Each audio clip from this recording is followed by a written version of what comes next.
¿Dónde estamos? ¿Dónde está el carrito? Ya nos encargamos de eso. Servicio de ballet, claro.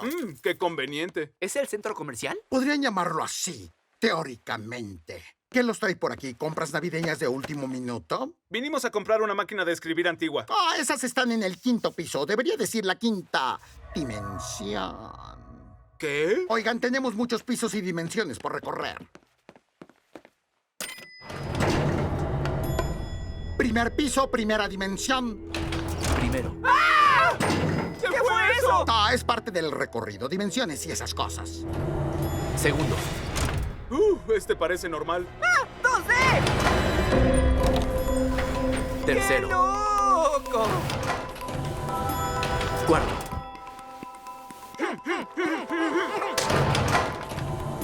Quinto. Por fin, las tiendas. Uy, viejo, hay helado de yogurt. Deberíamos comprar uno después de esto. ¿Qué fue eso? En la 5ª dimensión, lo único que pueden ver son caminos posibles, incluso los que no elijan tomar. No se demoren, mientras más larga la estancia, más se complican las cosas. ¡Suerte! @Eileen Ardilla.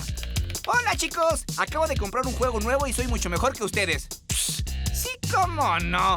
Ya quiero verte ganar un mito desde aquí.